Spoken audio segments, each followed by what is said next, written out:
David, can you hear me and see me?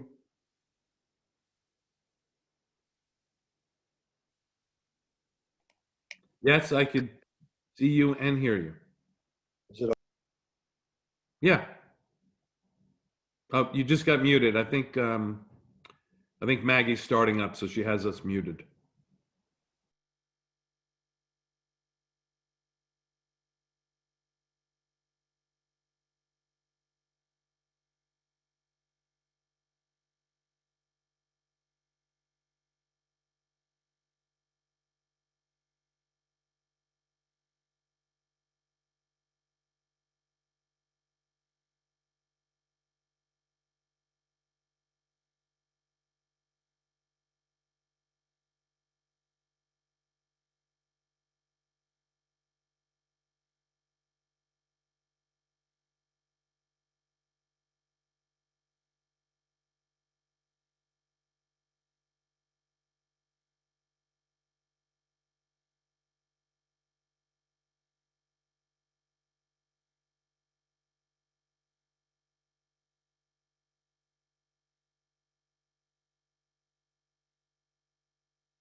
Ready to go, Maggie?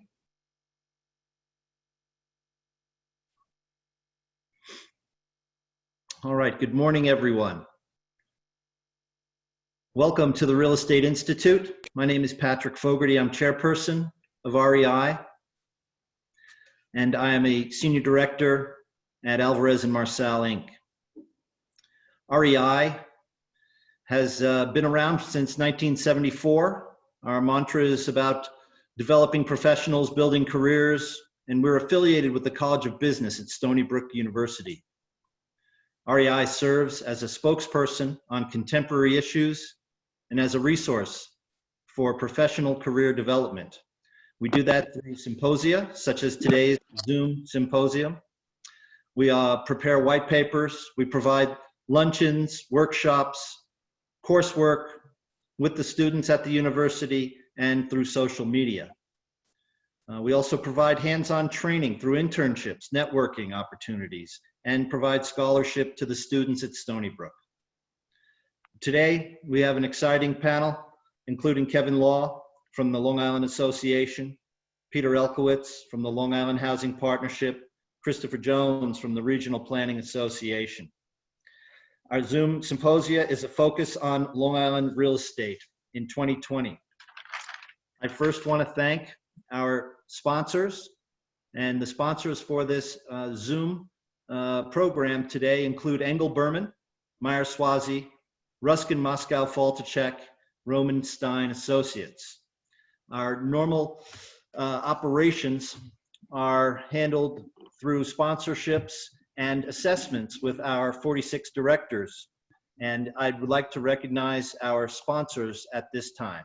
Our diamond sponsors include SIBS, Friedman LLP, New York Community Bank, Ridgewood Savings Bank. Our platinum sponsors include Alvarez & Marsal, Burton LLP, Combined Resources Consulting and Design, Cullen & Dykman, Farrell Fritz, the Gito Group, Jaspin Schlesinger, Sterling National Bank, and VHB. Our gold sponsors include ACC Real Estate Services, Advantage Title, Bank of America, C.A. Rich & Associates, Castagna Realty, Sir Tillman Ballin Adler and Hyman, Cronin & Cronin Law, Daniel Gale Sotheby's, Damianos Realty, Esquire Bank, Grutius and Company, Jovia Federal Credit Union, Laurel Environmental, Lewis Lefkowitz Realty, Maspeth Federal Savings, Mazars USA, Murphy and Lynch PC, NAI Long Island, Rampart Insurance, RD Geronimo and Associates, Schroeder and Strom LLP, Signature Bank, Tritech Real Estate, and Valley National Bank. Our silver sponsors include Brown and Altman LLP, Coach Realtors, and Merit Engineering. Today's Zoom is going to be moderated by Dave Panetta. Dave is the Executive Managing Director of the Long Island office of Cushman and Wakefield. Dave's responsible for the leadership of his team, the implementation of key business initiatives, client relationship management, business development, and recruitment. Dave's work emphasizes corporate real estate representation, government affairs, economic development, and tax incentive procurement. He has extensive experience in investment property sales, property management, landlord and tenant representation, and real estate development. Last but not least, I want to thank our Executive Director, Maggie Palermo, and our Secretary and Symposium Chair, Ed Gutlieber, for helping to pull this together. And with that, I'd like to hand the program over to Dave Panetta. And thank you very much for the opportunity. Pat, thank you so much. I enjoy doing these. You know, as much as we all know about what's going on with the real estate market, I always leave the symposium, even being a moderator, with information that I didn't know before. So I'm excited to get started here as well. I would like to take a moment to just remember our friend Jack O'Connor. He was a board member here for a couple of decades. And, you know, Jack was a personal mentor of mine, which is unusual in that we've never worked for the same company and I'm a competitor of his. So he was always very generous with his time, with his expertise. And I know a lot of people share that same feeling. So farewell to Jack. I also would like to take this time to thank my co-chair Marvin Rosen from Rampart Insurance. While I get to be up here and have my face seen in front of hundreds of people, he's done just as much work, and he's very quiet and happy, helping put these programs together, which do take quite some time to put together. So with that, I would like to introduce, and I'm not going to be as long and as gracious as Pat is with the intros, but Kevin Law, President and CEO of Long Island Association, which everybody knows. Kevin's been in that capacity for the past decade. He's, I think, on the board of the MTA, the Regional Economic Development Council, and previously the President and CEO of LIPA.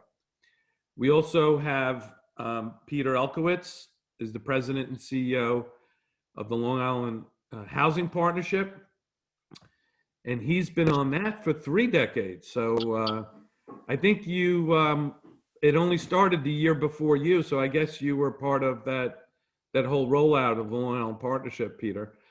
And their goal is to provide affordable housing to those that are unable to secure decent and safe housing themselves.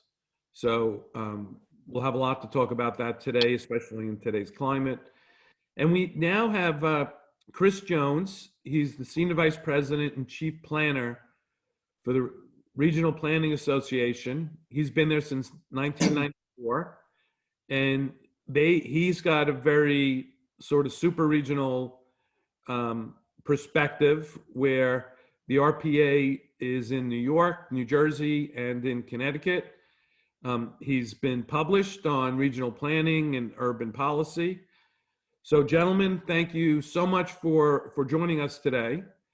And with that, we will start our symposium. So one thing that I've noticed, I've been in this business for 30 years. And for the first 20 years, every time you heard a symposium, people speak, they always keep talking about the problems of Long Island and how nothing's really changed. But in the past 10 years, there's been some significant changes, and brought largely by the three people that we have here as panelists today. And, Long Island structural assets. So I'm going to pose the question out there is, how are we better positioned now, double track, triple track, and everything else?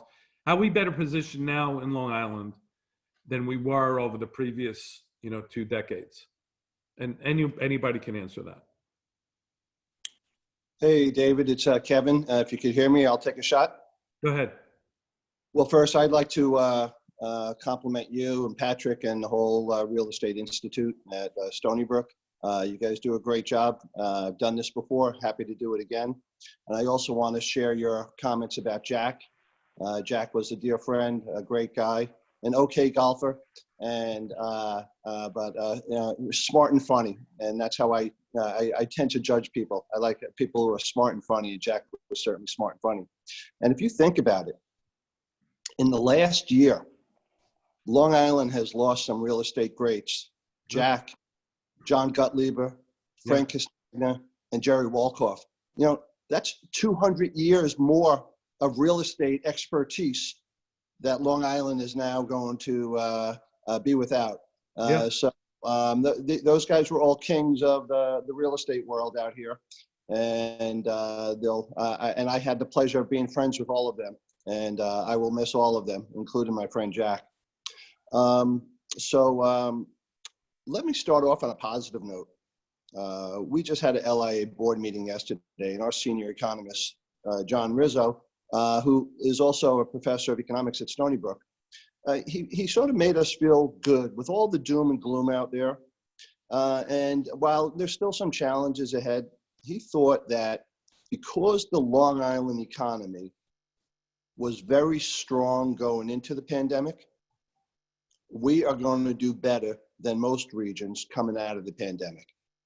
If we were heading into a recession, or if the Long Island economy was, not doing well, that was going to make the recovery that much harder. And so, it sounds very logical and makes sense. And so you think about where we were in February. Real estate market was doing very well. We had the lowest unemployment region in the state of New York, almost in the country, at 3%. And billions of dollars were being invested all over the island in various projects, from Belmont to Ronkonkoma Hub and to Brookhaven National Lab and out to Calverton. So those are all good signs, and that bodes well for a good recovery. And right now, as you know, I also co-chair the Regional Economic Development Council. We've been charged with coming up with a post-COVID recovery plan, and things that we could be doing as a region to help us come out of the pandemic and recover. That plan is due Friday of next week. We have to send it to Albany. And if you or any of your members have any suggestions as to what you'd like to see in there, make sure, reach out to me, and we'll try to incorporate it into the plan. I'll stop there and hand it over to my dear friends, Peter Elkowitz and Chris Jones, who's also a great guy. All right, good, thank you. Thank you, Dave, and thank you, Kevin. I'm just going to make a few comments, and I couldn't agree more and echo what Kevin just said. As we all know, the real estate is a critical factor in Long Island's economic recovery. And I want to say that the housing market continues to bounce back after the COVID on Long Island. Reasons include people wanting to move from the urban areas, people looking for more space to live in, safety concerns with health have all driven up our housing market out in the suburbs. The millennials right now are taking advantage of low interest mortgages that still remain low. As Kevin said, the economy was strong when we went into this. The economy is strong, I think, mostly because we got COVID under control due to the governor keeping everyone informed, including Kevin with Newsday did excellent keeping everyone informed during this process. It was almost like when we reopened our offices at 50%, people were relaxed and wanted to come back and get involved again. Our senior population, the builders have confidence in our senior population. As you see, a lot of senior developments going up. I think that's going to be on the next session next week. And the U.S. median home asking price has hit an all-time high, especially in the Northeast. And I think mainly because the COVID situation, most people feel are under control here without having even a vaccine in place as of yet, but under control because we're doing what we're supposed to be doing here. So we see home prices increasing here. I'll stop there. And Chris, I don't know if you want to add to some of the other. Sure. Yeah, no, I'd be happy to. And again, you know, Dave and Pat and others, you know, thanks for hosting this and inviting me, and Peter and Kevin, it's great to be talking with you guys again. I miss you guys. I don't make it out there personally as much as I used to.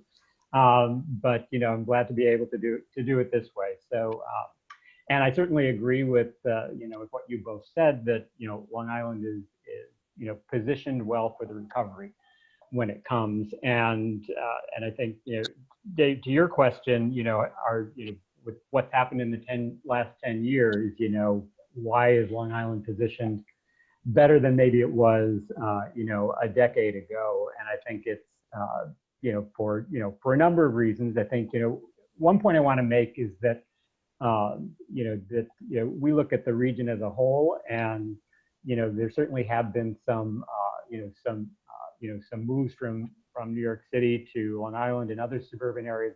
But over the long run, that's not a zero-sum game.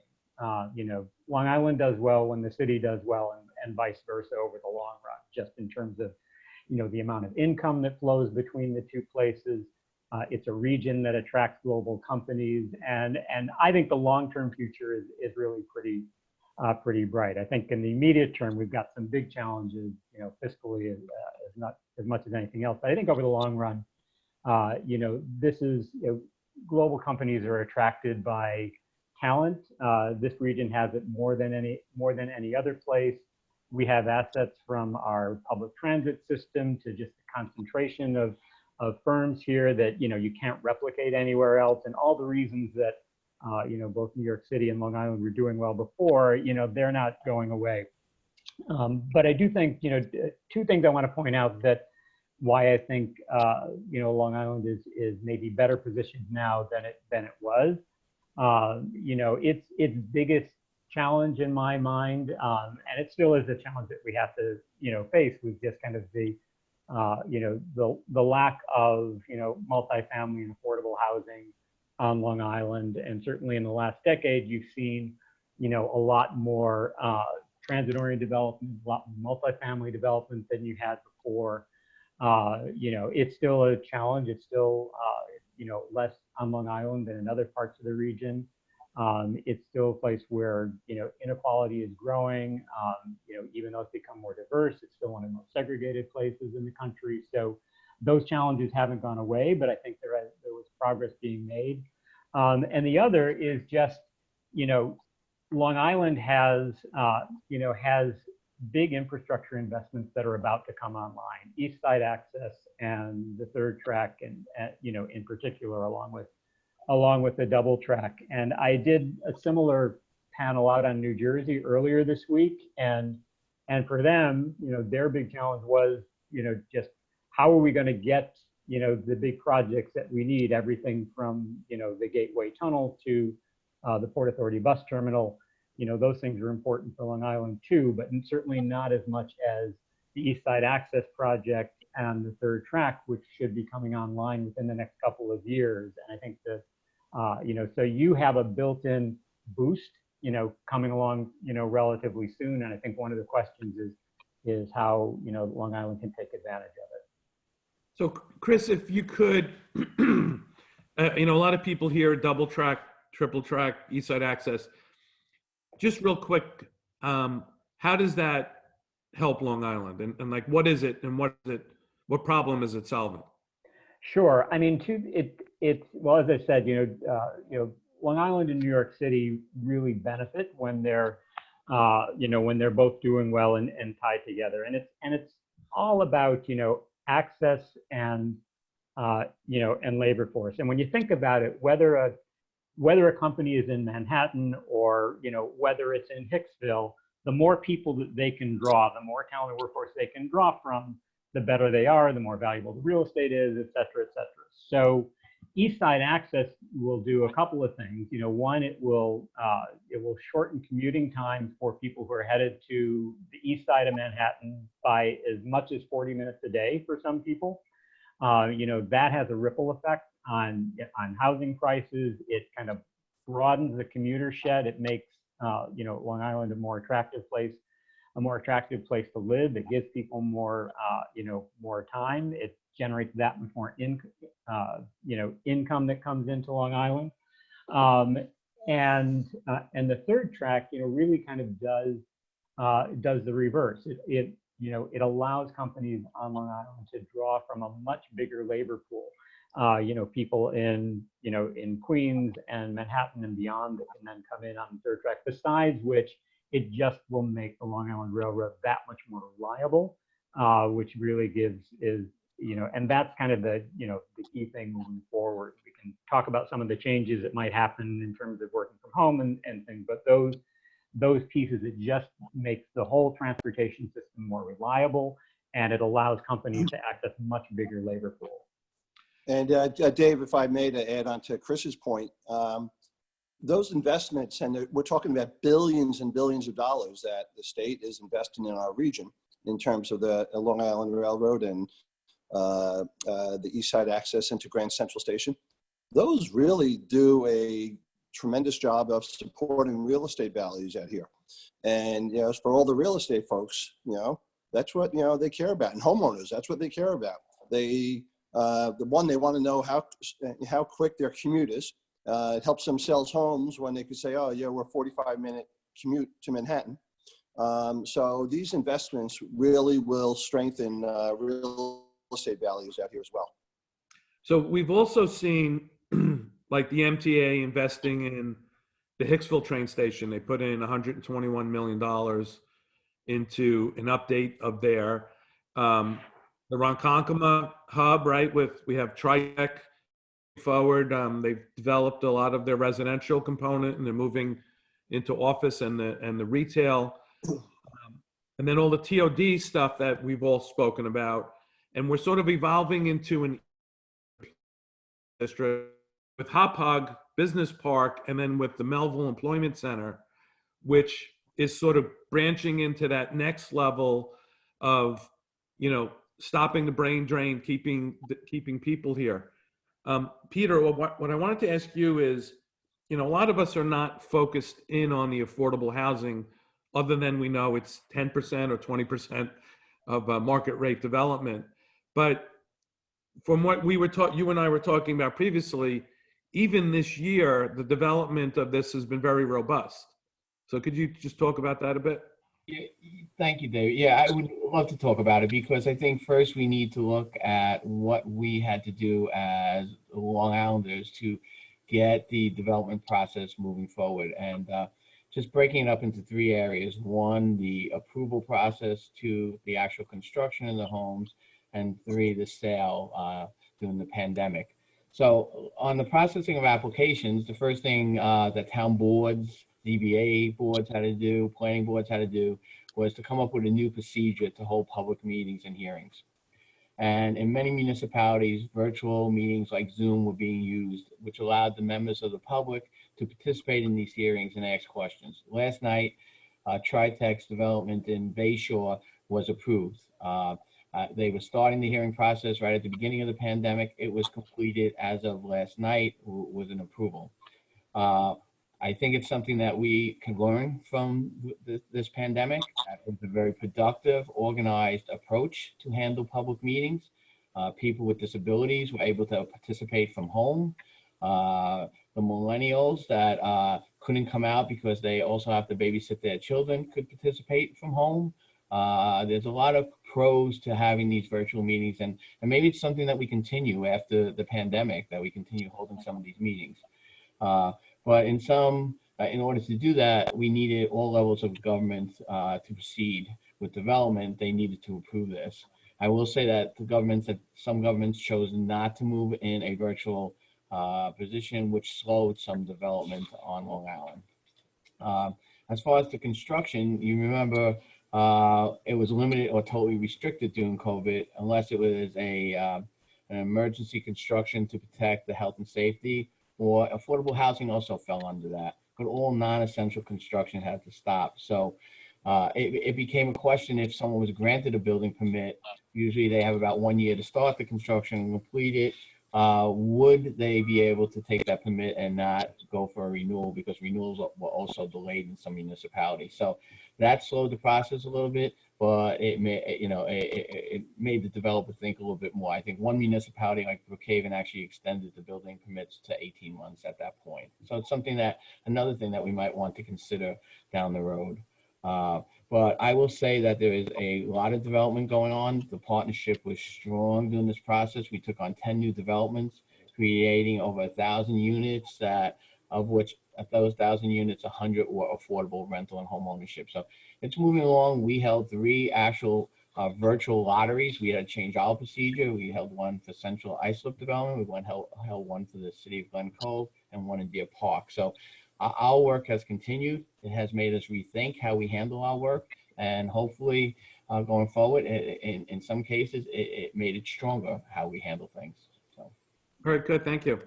So 2 other structural assets that Long Island has, and just adding on to it and make mention, is all the previous work done at JFK and the work that's proposed here and moving forward at LaGuardia. I mean, that tied into East Side Access, double track, triple track, and everything else. Long Island really has, over the past 10 or 15 years, has shifted gears and moved to where we need to be. So Kevin, you're involved very much at the state level, and is there anything that we've learned from other areas that we should be applying here? So part of the symposia is the next 10 years, and then we're going to talk a little bit about COVID. So what have we learned from some other regions? And Chris, you could talk a little bit about maybe Jersey and Connecticut. Have they done that? Now we know what best practices are. But Kevin, why don't you start with that? On how do we transfer success and failures in other areas to here in Long Island moving forward? Well, Dave, I think it starts with leadership.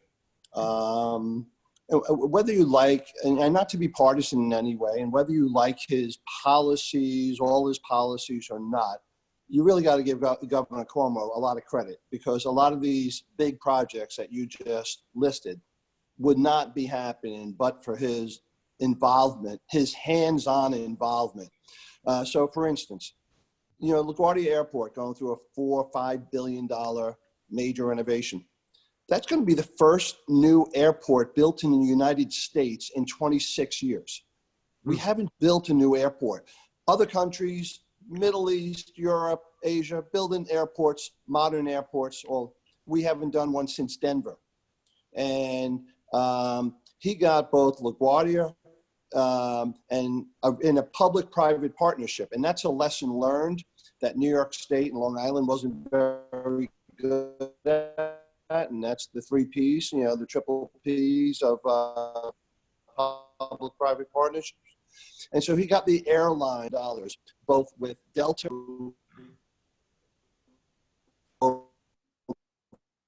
at JFK. And so, and similarly, since the 1950s. And always, was fatally flawed due to the NIMBYs who didn't want to live through the construction. Nobody was ever against the merits of the program, but they just didn't want to live through the construction.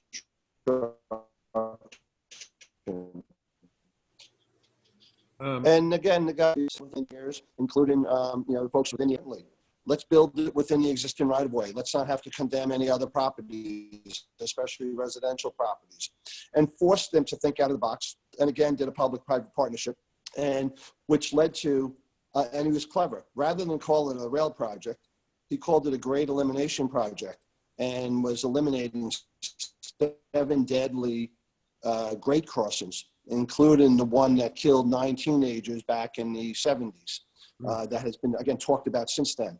And so thinking outside the box, inviting the private sector in to partner with government has been tremendous. And then the other lesson we learned, and again, I think helped get these projects done or, under construction. And most of them are ahead of schedule and under budget, which, is not our reputation in this region.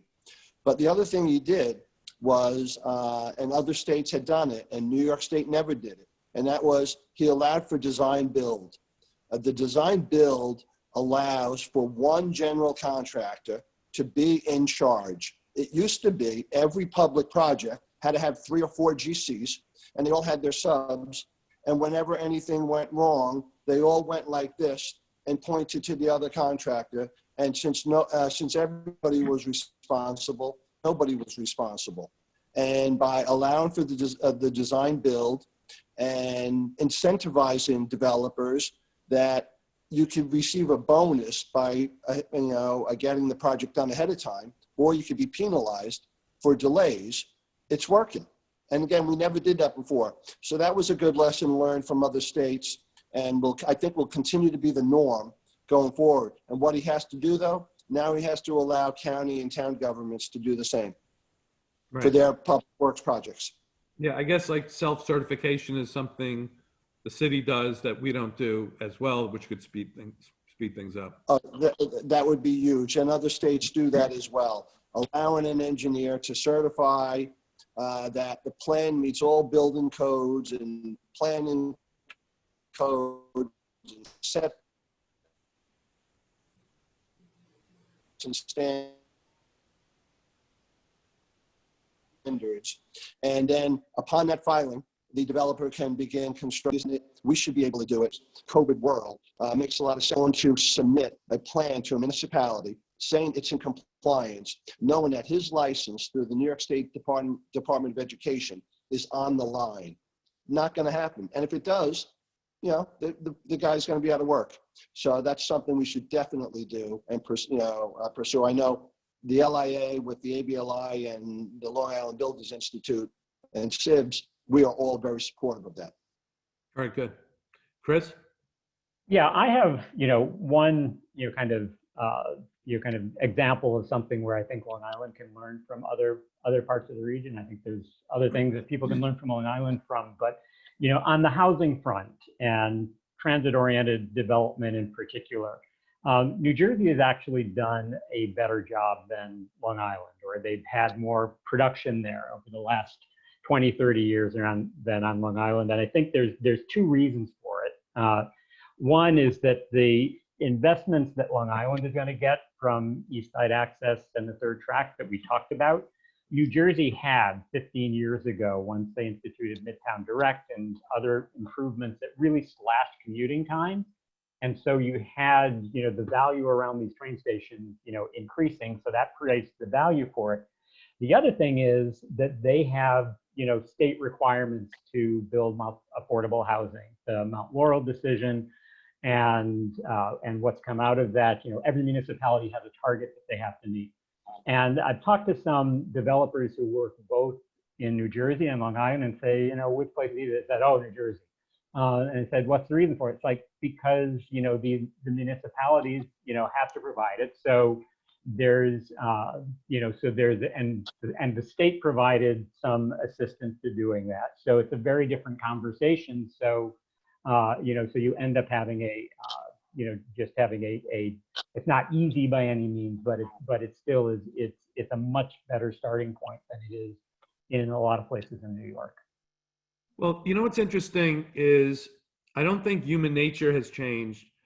When I got married almost, I guess, 27 or 28 years ago, we rented part of a house, when we first got married, because there wasn't, a Heatherwood community or a Avalon community that had a pool, clubhouse, and amenities, other young people. So we were buried in the middle of a neighborhood. All of a sudden now we're building more and more of these more modern market rate apartments, but that was a need that could have satisfied something 30 years ago. Another thing is my parents, my dad's 88, my mom's 84.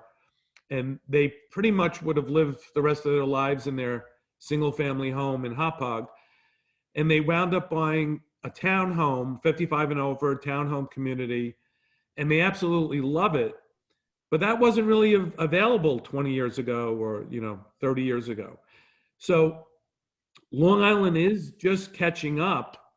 And I sort of think the next thing, like the Broadway Mall, if you guys are familiar with the Broadway Mall, it's walking distance to the Hicksville train station, which is a major train station. It's got big box stores that aren't doing well. That should really be turned into like a Meisner Park from Boca, or a City Place from, Palm Beach, West Palm Beach, where there's the residential within the retail, within the office, within the medical, and you sort of have like a little, self-contained, city there. But those keep getting turned down all across Long Island still. But Long Island, I see, Kevin, MTA's made a couple of acquisitions in Bethpage and a few others.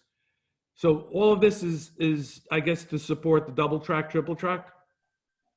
Well, it's an overall big capital improvement plan in both the tracks and the stations. And then what they're examining now is their parking situation. And can some of that parking be replaced with structured parking, which would then allow for some TOD? Right. And so, in fact, just yesterday or the day before, the MTA put out RFP seeking transit-oriented development on a lot they own in Westbury. And so, you guys could, if Dave, I could forward that to you, and you could circulate it to the Real Estate Institute members, for some of your developers might be interested in that. So even the MTA is thinking differently now. MTA has a lot of different issues. As you mentioned before, I'm now on the board. I'm the Suffolk County representative. And we got major problems. We have a $16 billion budget with a $12 billion problem. We're not always going to be in this COVID pandemic, but right now, the MTA is hemorrhaging, and a lot of projects, fortunately, the capital projects are moving forward under a capital budget, and they'll continue. But operations are going to be significantly, or could be significantly impacted if we don't get some federal assistance for, this transit system as well as other transit systems throughout the country. Commuters can't afford to pay anymore. The rates, the monthly fares are high, the subways are high. And you can't just do it all through the fare increases. So there's a potential for service cuts and other operational reduction, and that could have a negative impact on. And partisan bickering will end eventually in Washington, and they'll come to the investments in the MTA strengthen the overall economy and will strengthen our region. And remember, we're a net generator of income to Washington, and so it's in their interest to make sure that the biggest economy outside of California, meaning the metropolitan area that Chris represents with New Jersey, Connecticut, Long Island, and the city, we are the most important engine in the country, and investments in the rail will continue to make us be that engine. Right. Okay, good. So let's migrate a little bit to COVID. We've been put into a forced economic shutdown versus, a subprime real estate meltdown, or the tech bubble busting, some of the other triggers that normally, precede a recession. So does the panel feel, and again, anybody can jump in on this, are we going to recover more quickly? Did you have any, Long Island meaning, are we going to recover more quickly? Have, the businesses gone out? Will that become accretive to the businesses that stayed in, by getting those customers? What's your ideas on that? Again, Dave, if you Peter, go. Go ahead, Peter. Peter, go. All right, I'll comment on that. I will say that from a housing experience, sometimes we were always the shadow of New York City, but now New York City kind of is a little bit closed down with what's going on. You could see that even with the schools that are happening, that people who had maybe a summer house now have kept out, stayed in their house out on Long Island. And you see that in the school enrollments out, especially on the East End in Bridgehampton and Amagansett and some of those other areas out there where the school enrollment doubled because people are not moving back to the urban areas. With that said, with all the things going on, you also see a little bit of what Chris was implying before. We do have a Workforce Housing Act, but we also have local codes because we're so fragmented out here on Long Island, but we do have local codes that build affordable housing. And you look at it, and before we started the pandemic, we had 49 developments that were under the Workforce Housing Act or the local codes, which created 1,300 affordable homes, okay? And that's with the 10% requirement. Some places have more. We've increased by, as I said, 10 new developments, creating another 100 affordable units, but that creates another 1,000 units on Long Island. So the real estate economy for housing is strong. People can't, it's a seller's market at this point. And instead of being the shadow of New York City, I think we are becoming, the new area where people want to be because they want the larger houses because of health reasons. I mean, you're going to see a change in how houses are built. So through this whole pandemic, Long Island, and it goes back to what Kevin said earlier, by the governor keeping everyone informed, we are, I think, much ahead of other places throughout the nation. And if you've just been following what the headlines have been over the last month and a half, we're bouncing back. Things will change. There's no question. We'll have life centers. There was a meeting last night in Oyster Bay as well, a virtual meeting that was talking about the Sears area and trying to propose some new things with not only a housing, but medical care and workout places and, entertainment centers. There's going to be a change in what we see, probably less shopping in these facilities, or some redevelopment of some of the old malls are going to be happening because they're going to become life centers where people want to be, especially seniors and the younger population. Right. All right, good. Hey, David, I think we need to look at things in terms of a short term, how things are going to look over the next 2 years and then beyond that. Listen, until there's a vaccine that people are comfortable with, there's not going to be confidence.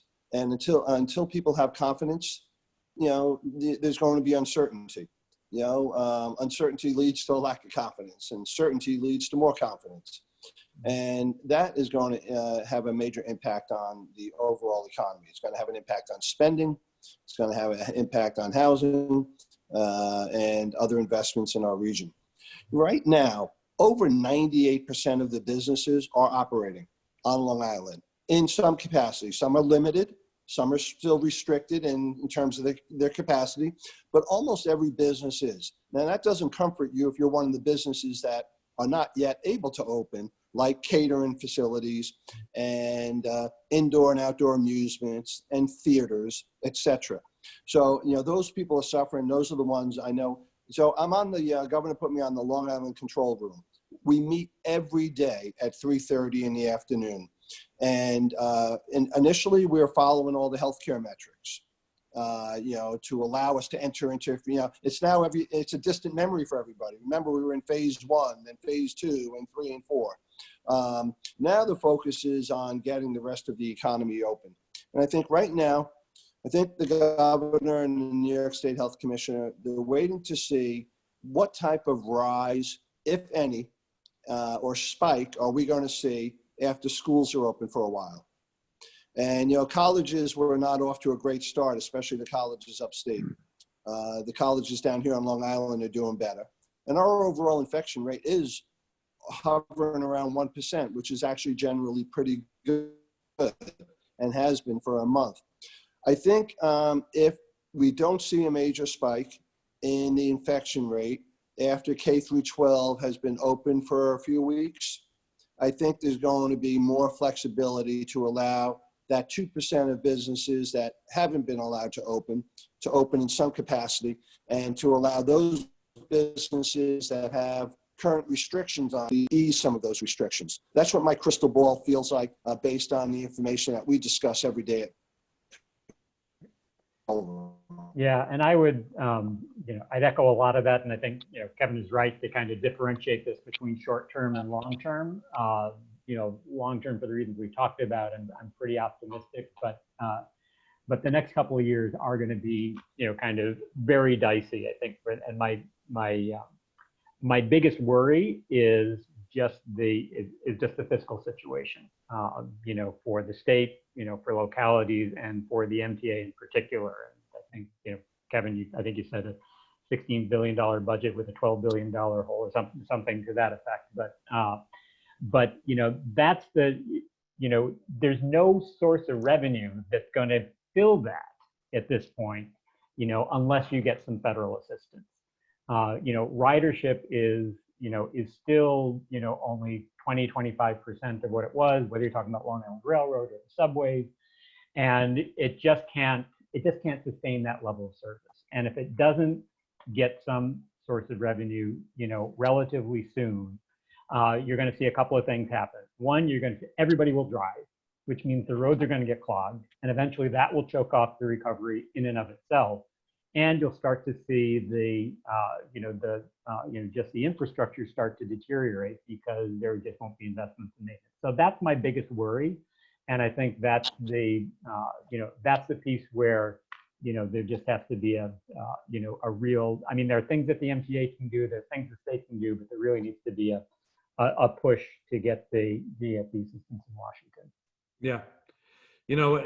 I have this conversation a lot, and, people are very thankful for the unemployment money and the other assistance and looking for more. And you can't help but think that the only place the government gets their money from is our taxes. And how much money do they actually have to be giving it back to us, and for how long can they sustain that? But so there has been a shifting and reordering of priorities and actions for companies and people. We've got the dynamic between New York City and Long Island has changed. Peter, you were talking about, people staying at their second home out in the Hamptons, buying homes out here. We've got people working from home versus being in the office. How is that going to look, and how is that going to affect us? Do you think the New York City we're sort of like in an imbalance right now with New York City. Is that going to change? Is that a long-term thing? Do you guys have any thoughts on that? Well, I think the biggest question mark right now is on commercial real estate. Many businesses, I know I work, and people know where our offices is. We're in the Bank of America building in Melville. Every business is allowed to be open in that building. But the parking lot over the summer, I've been back in the office since June 12th. The office parking lot maybe a third full. After Labor Day, I've seen a little bit of an uptick, but I wouldn't say it's 50% yet. People are getting used to working from home and doing these events. And what is that going to mean in terms of how much space companies need? Are they going to use their current space and be able to socially distance with the extra space? Or are they going to shrink the amount of commercial space they need because they realize a lot of people can work from home, a lot of their employees can, and it's not too bad and it's productive. So that remains to be seen in terms of the commercial office space. I think there is, listen, eventually, Chris said it, eventually New York City is going to come back. New York City's been through so much over the last 100 years. They'll come back.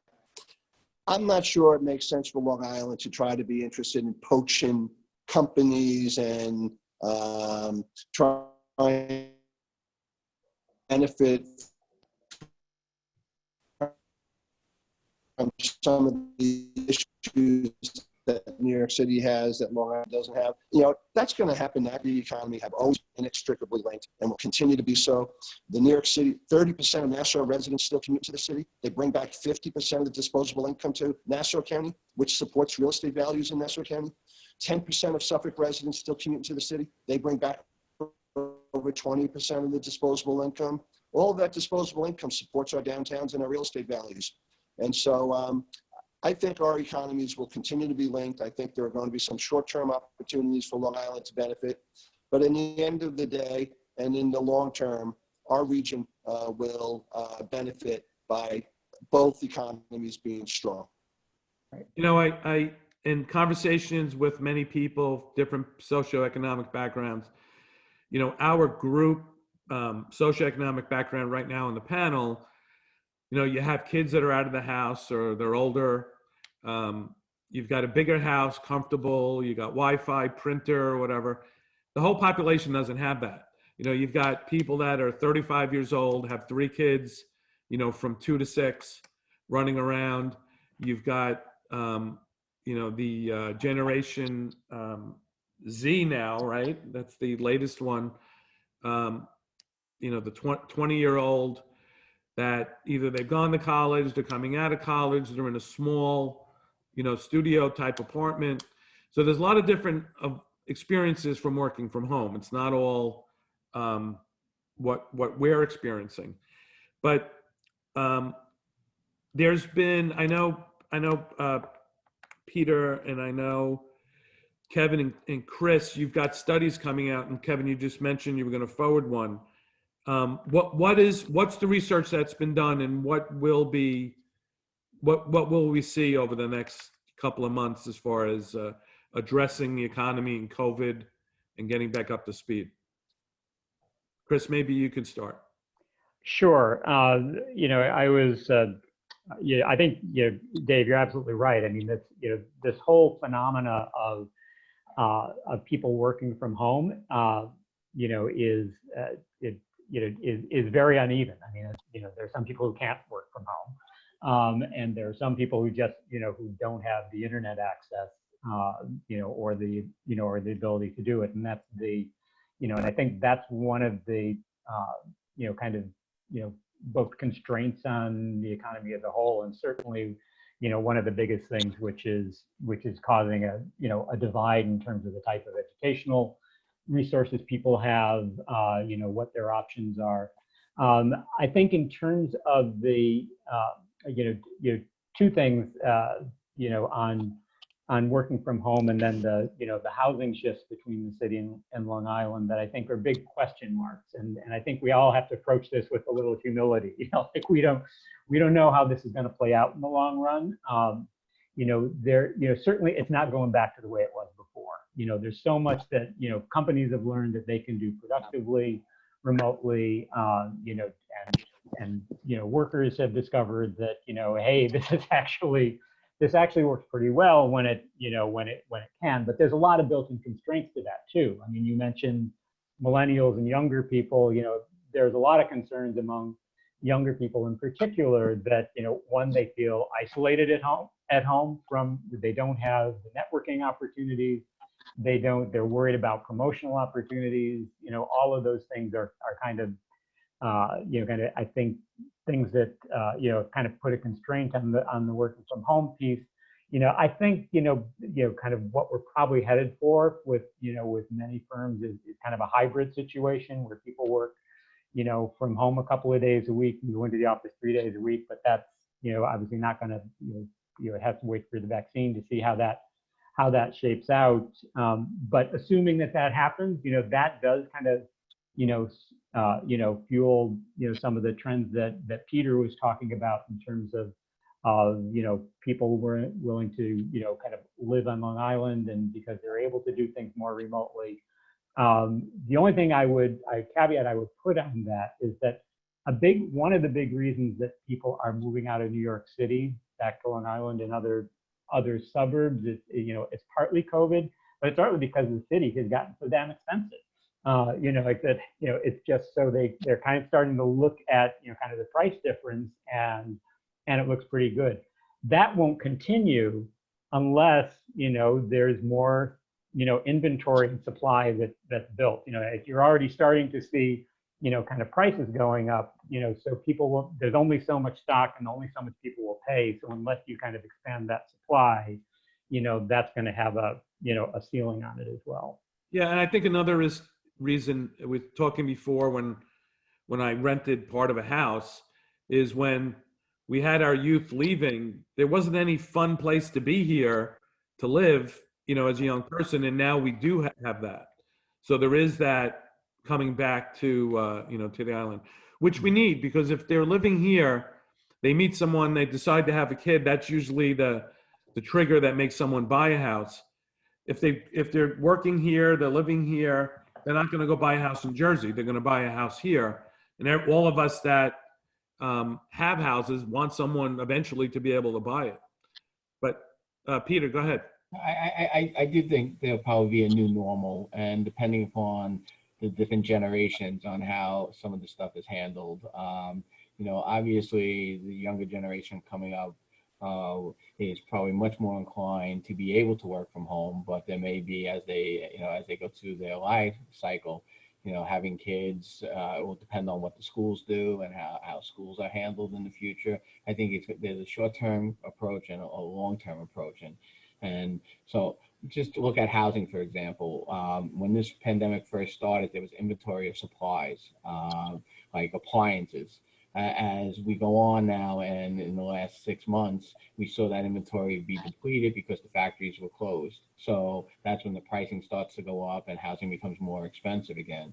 I think after the COVID, one of the big things that we're looking at on pricing right now is something that no one ever planned on, which is the wildfires out in California and getting lumber here. Okay, so those prices have gone up from maybe a house that would normally take $26,000 worth of lumber, now going up to $44,000 in lumber. So on one of our homes, for example. So and even to get it, because some of those mills will not reopen. Some of them have been burnt to the ground, down to the ground. Some of them were family owned. They're not reopening. So when you look at that, there's many factors that as we continue through this process, as we solve one issue with COVID, because no one planned on a virus. When we do disaster plans, they never thought of a virus closing up the economy, the workforce, and everything else so quickly.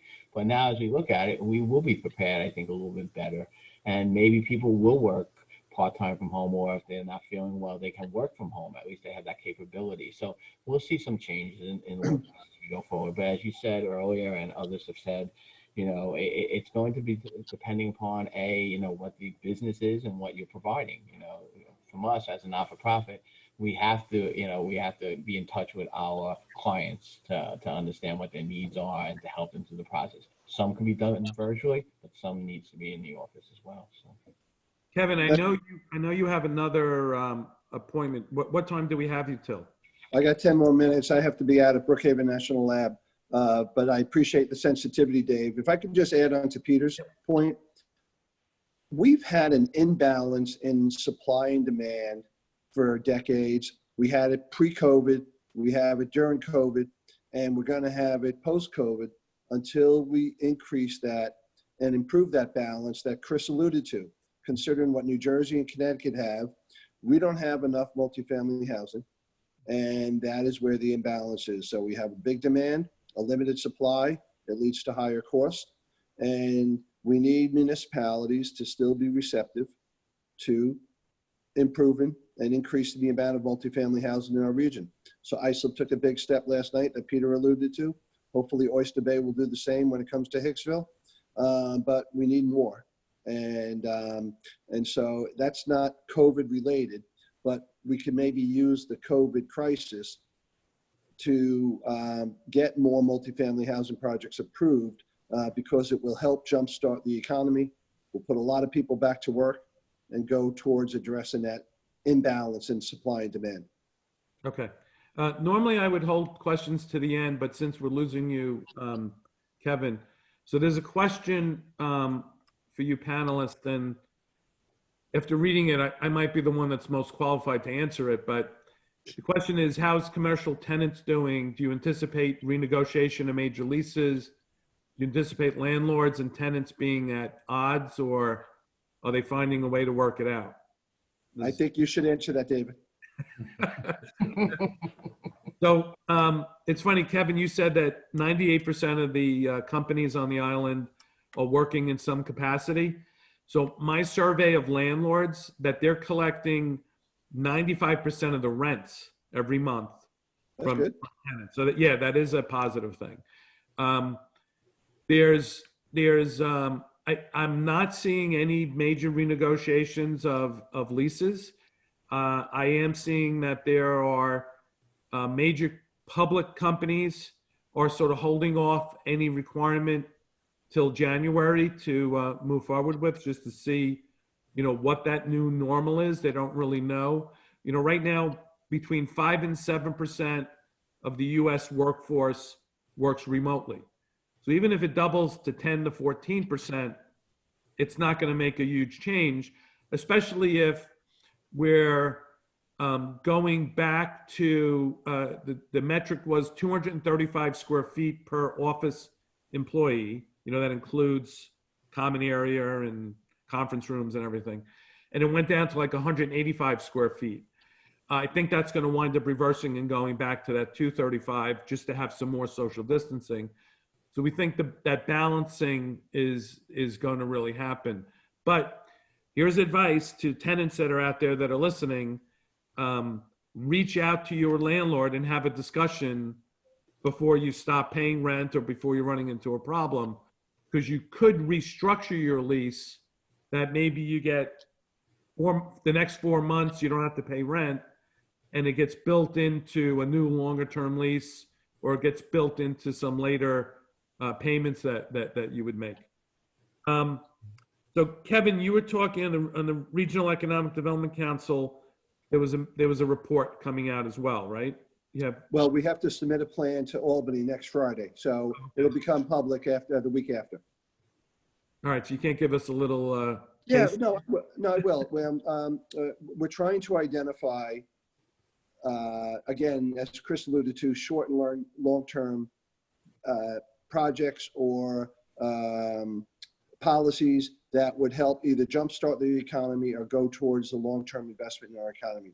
So we've identified about 15 projects in Nassau and Suffolk County that don't need any state funding, but could use an oomph from the state to bring it over the municipal regulatory finish line.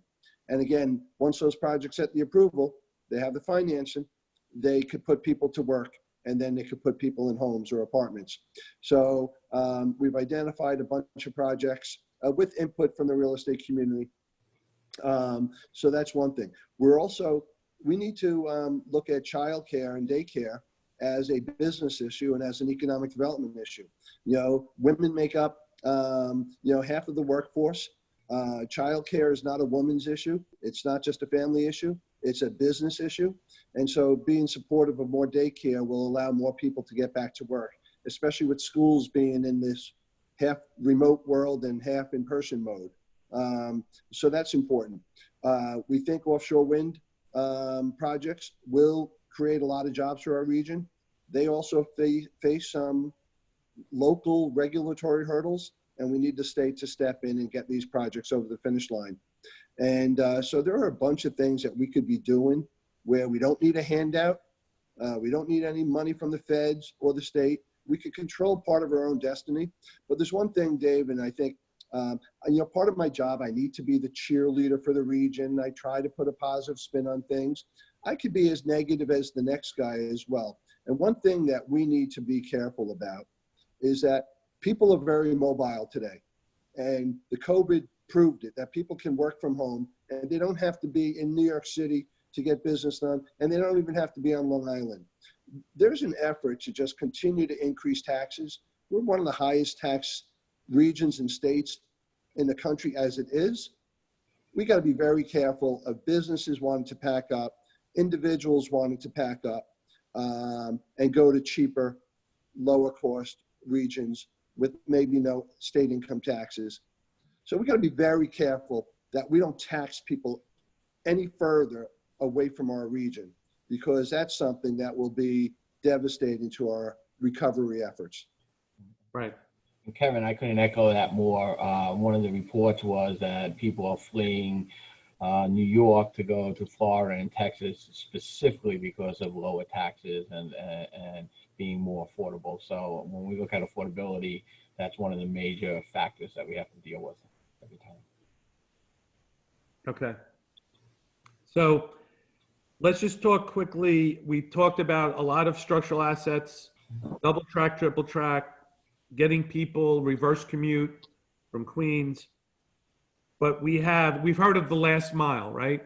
From Amazon, delivering packages that last mile. We have a last mile people problem. We could go from Queens to Farmingdale train station, but how do you get to Melville, which is 9 million square feet of commercial space? Is there, Peter and Chris and Kevin, are there plans, like the bus rapid transit? Is that ever going to happen? Are there other mechanisms that we're looking at to complete that last leg to make this real? Yeah, I'm happy to take a shot at that. I mean, I don't know what the current status is of the BRT, on Route 110, but that's certainly, I think, the place on Long Island where you're most likely to see it happen, because you have the density of businesses and the traffic that you need to really support it.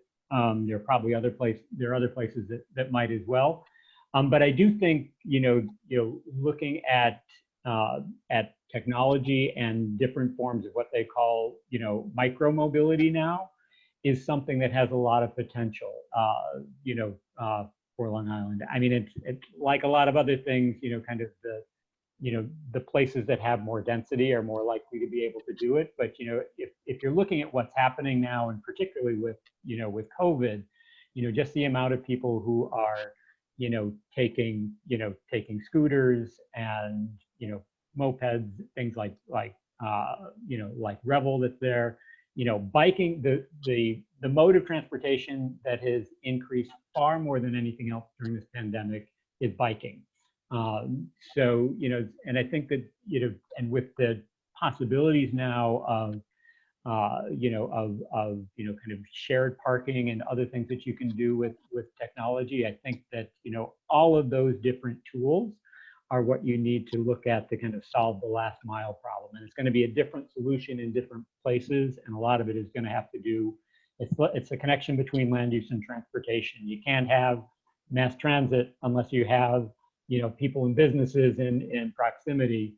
But there are different types of transit you can use for different levels of density. Yeah, Chris is so right. We're fortunate. I talked about leadership before. We're fortunate. We have I believe, my opinion, two great county executives, Steve Ballone and Laura Curran. They get it. They're interested in doing things new. They understand the value of bus rapid transit. And one of the issues that we'll have, though, in implementing some of that is that the finances of both counties are going to be significantly impacted as well. They rely on sales taxes primarily. They both collect over $1 billion a year in sales taxes. Spending has been curtailed with the shutdown, and just the people holding on and not spending as much as they have been historically. And so that's probably going to impact the implementation of BRT. But I think the plans are there, especially for the Route 110 corridor. And it makes sense because not everything goes east-west like the railroad. We need some better north-south connectivity. And I think a lot of our supervisors get it, our county executives get it. But I think it's probably going to be a while before things get implemented, given the financial condition of the counties and the state. And with that, David, I'm sorry, I got to run out to Brookhaven National Lab. I thank you for being able to participate in this panel, and I'll leave the rest of the 15 minutes or so of questions in the good, able hands of Chris and Peter. Take care. Thank you, Kev. Take care. Bye, guys. Be safe. Okay. So we are the last mile part of this is, when we had the 9/11 catastrophe that's now almost 20 years ago, there was thinking that there's going to be an exodus of the city coming out to here to Long Island, businesses. Same thing with COVID. They're saying, okay, exodus, come out to Long Island. And conversations with major corporations were like, look, 80% of our employees don't own cars. 20% that do own cars Most of them won't go any further than their house to the train station. So Long Island, you could take a train out to a train station, but then you're dead ended. So we do need to, as much as we've done here to sort of reverse that migration west into the city and keeping our youth here, which keeps employers here, we still need this last component. Not the final last component, but a big last component. Chris, you were talking about, well, we have a couple of questions. Why don't we go to that? Mm-hmm. So one of the questions is, do you think, Eric Williams is asking, do you think Long Island housing prices will go down due to COVID, like would it eventually be a buyer's market, right? So recently we've seen home sales go up 24.7%. The values have gone way up. So I guess the question here is that sustainable going forward? I'm just going to say in 30 years of real estate, everything's cyclical. So things will go up, things will go down, and things will have major factors. I don't think anyone ever planned on, for example, the latest with the wildfires in California. You know what I mean? So you're on an island, you have limited capacity to build and populate and build houses. So there's so many factors that go into it, but it will vary over the years as we go forward as well. Okay. Yeah, I don't have that much to add to it. I mean, as Peter said, this is cyclical. I mean, in the last 10 years, we've been in a cycle where, all the demand was kind of closer into the city, and that's where the price increases were.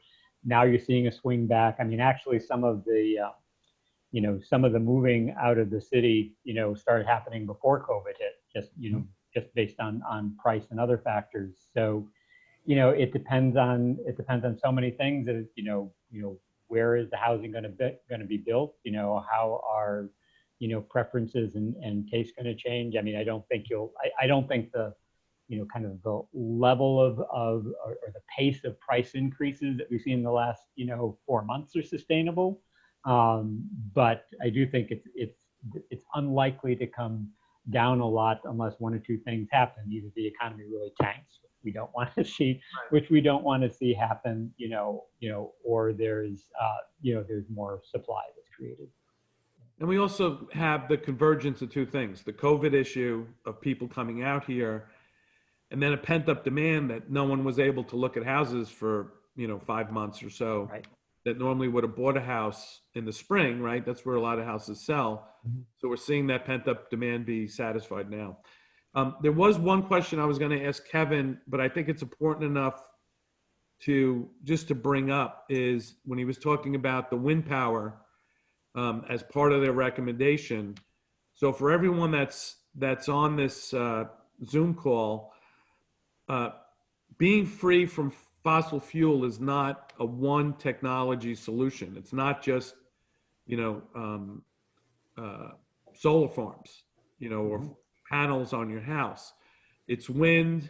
It's using, battery storage for, evening.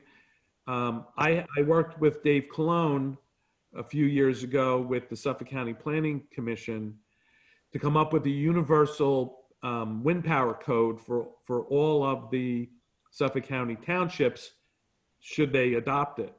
Because we had companies, major employers here that were employing thousands of employees, said, look, we want to get off the grid as best we can. We want to put up, wind power.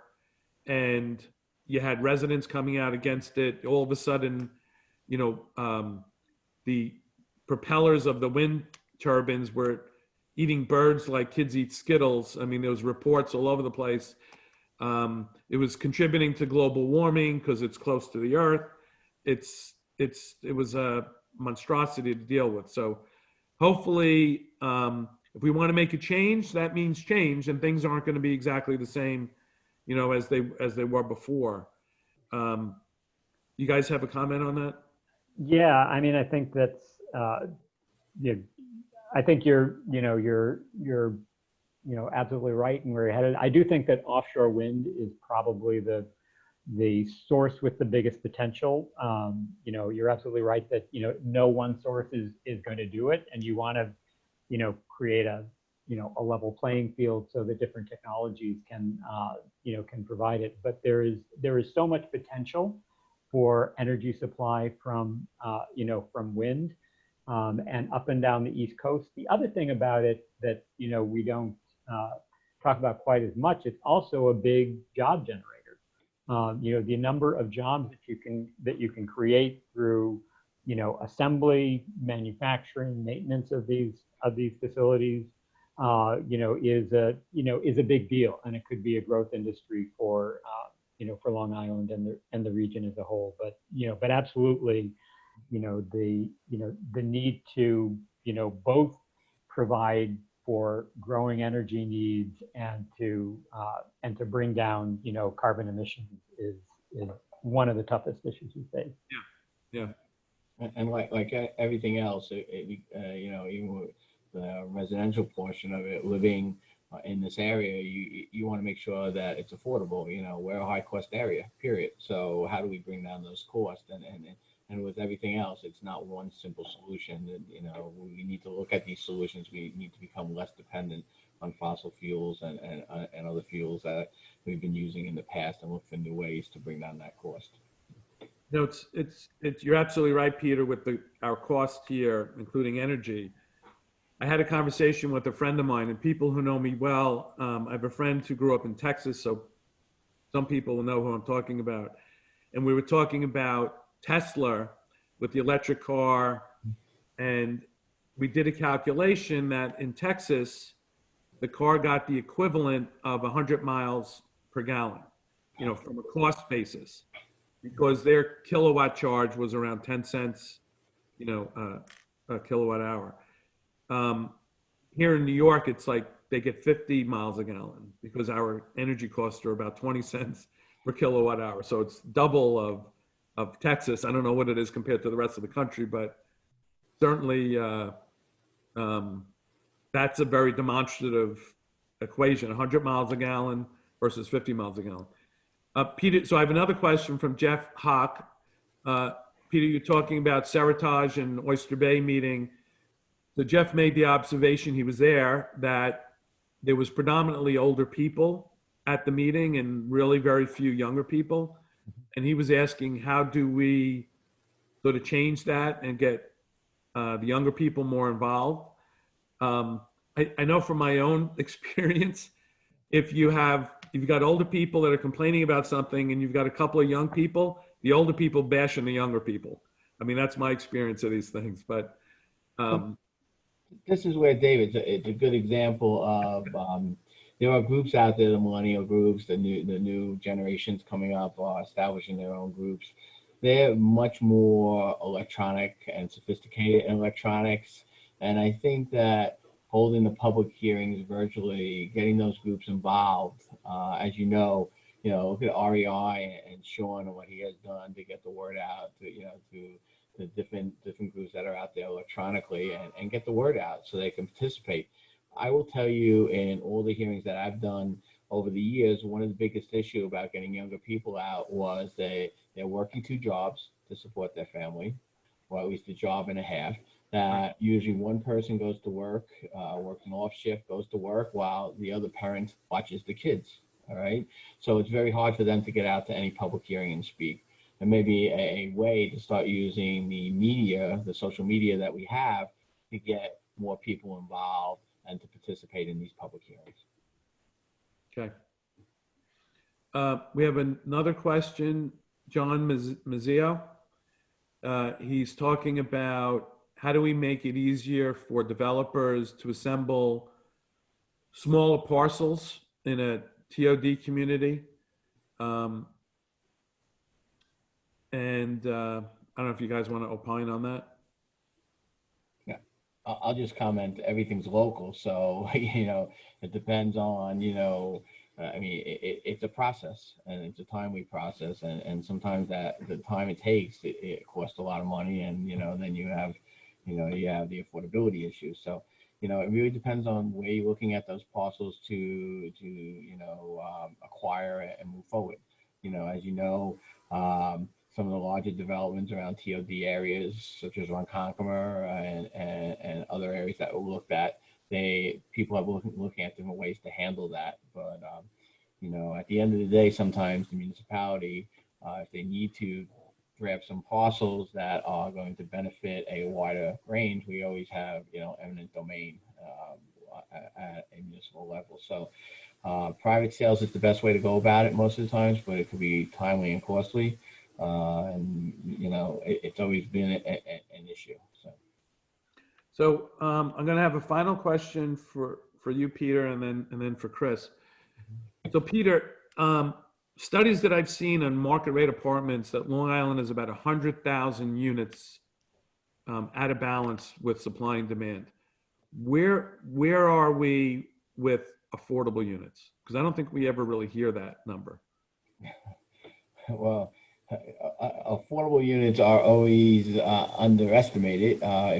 What's helping is some of these codes that are put in that if a developer is building housing, that a certain set aside has to be for affordable. But affordable has a real wide term, Dave. We in the housing industry look at what income population are you trying to serve. But when you look at a majority of the people in rentals, for example, especially what we would consider affordable rentals, are paying more than 50% of their income towards the housing expense. That's way above the normal of 30%. So I would even say those individuals would need additional, more affordable housing out there. So we're lagging tremendously behind in a number of affordable units. And as you all know, if you don't have a really diverse housing stock for various incomes, it will really jeopardize the economic conditions of Long Island down the road. You need your teachers, you need your medical professionals, you need the people that work in the restaurants, you need the people that work in the stores, you need the professionals as well. But if you don't have that diversity, we know what will happen to the economic condition. Okay.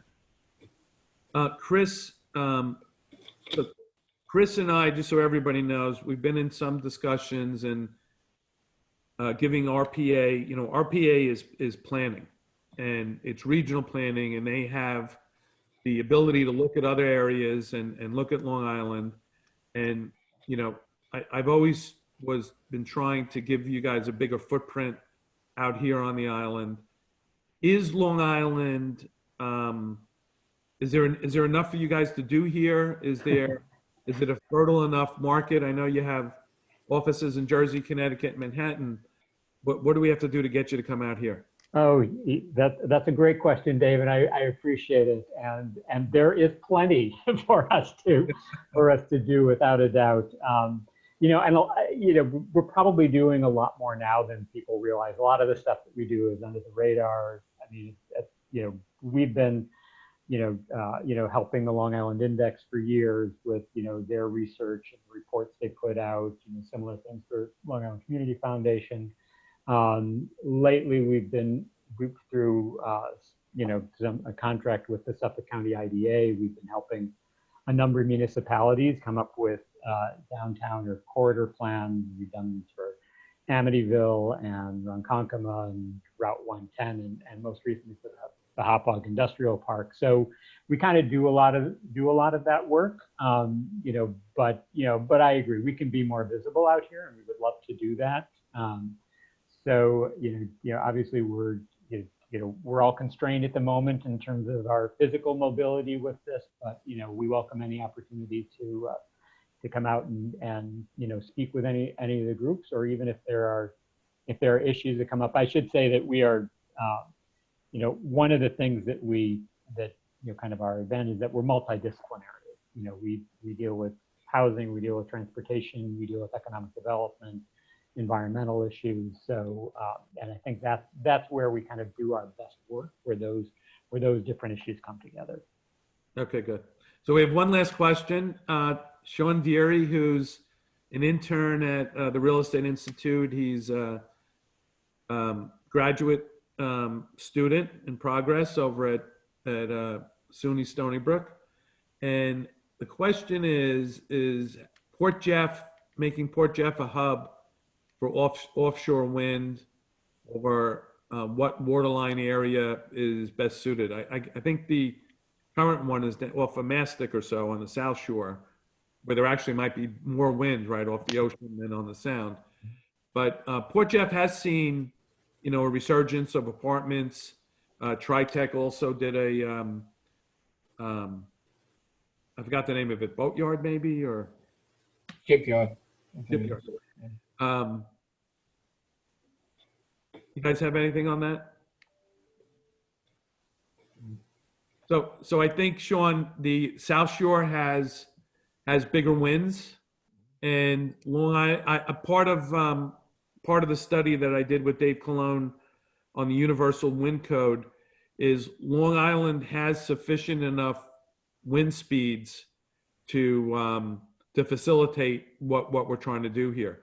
And the wind is a lot different from ground level to 20 foot to 80 foot above. It increases a lot at, the higher you go. So the offshore keeps the visual aspects of the wind farms low. But anyway, well, listen, this has been very informative. Thank you guys for joining us, Peter Elkowitz and Chris Jones. Thank you. And Thank you. does this go back to Pat Fogarty, or am I saying goodbye to everybody? No, you can say goodbye, Dave. Well, thank you everybody for looking at your 15-inch screen for an hour and a half. And next week we have another panel that we're joining with a slightly different focus.